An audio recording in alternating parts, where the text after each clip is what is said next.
27 November 1966 on Garuda Airlines. The whole trip is now a blur except for the cute little Indonesian air hostesses with dark hair tied in high buns and beautiful makeup. They welcomed us on board, manicured hands outstretched with sweets.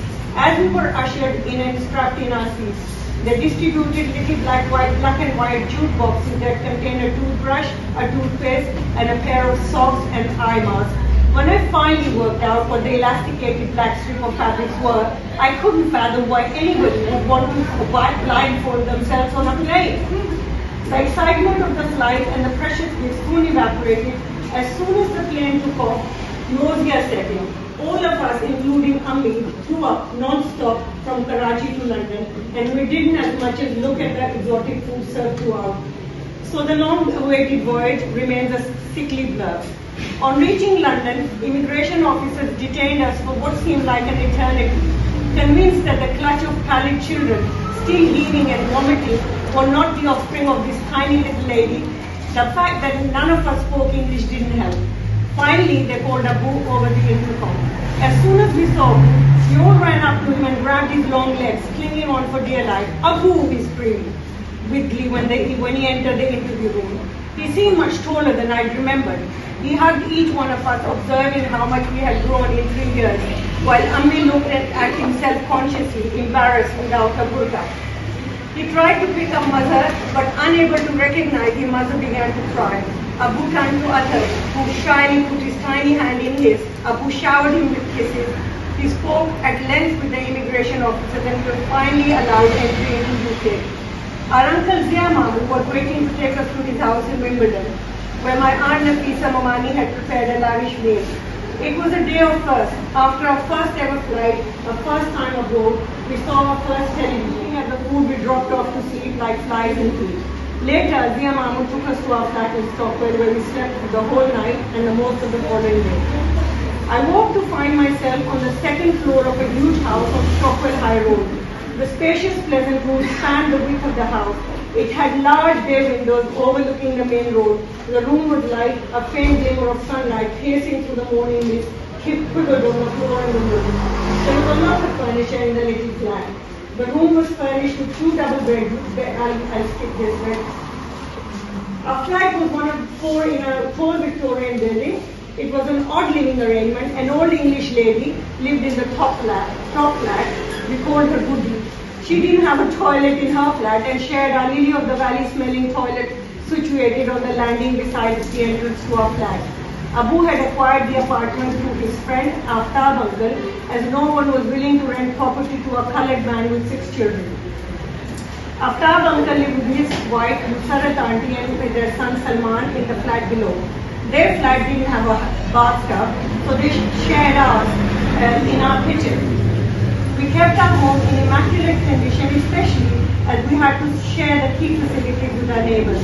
Besides, Nusrat auntie had warned me that the landlord could drop in any time. We later learned that this was a ploy to keep us on our toes, since no one ever came.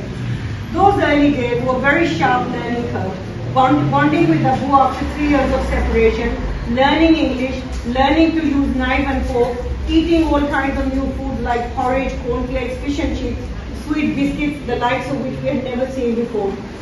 We had to adapt to the cold winter of England, a new home, a new school, and new friends. Within days, my skin felt dry and taut as if it had shrunk.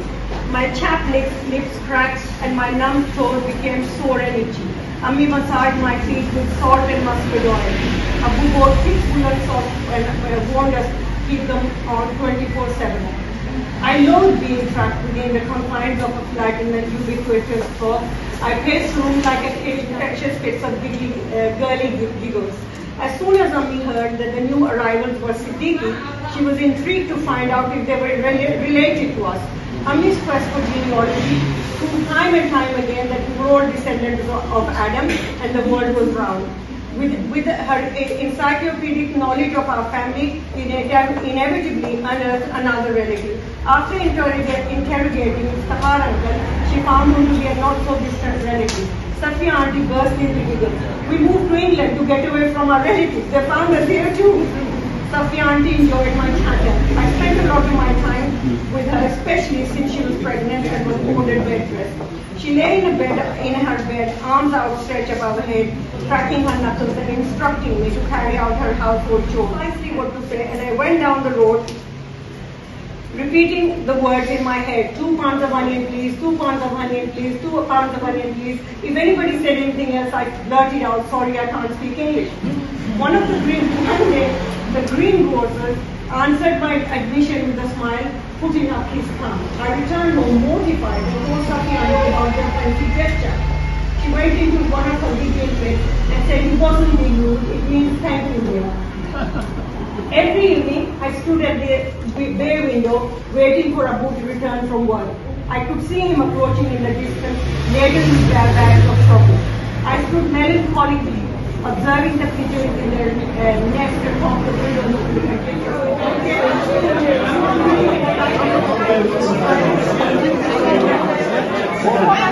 And thank you for giving us Salma.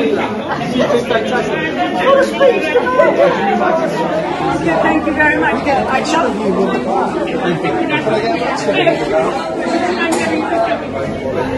Thank you very much. I hope you enjoy it. I'd love to hear from you. You know, my email address is in there, so I'd love to hear from you.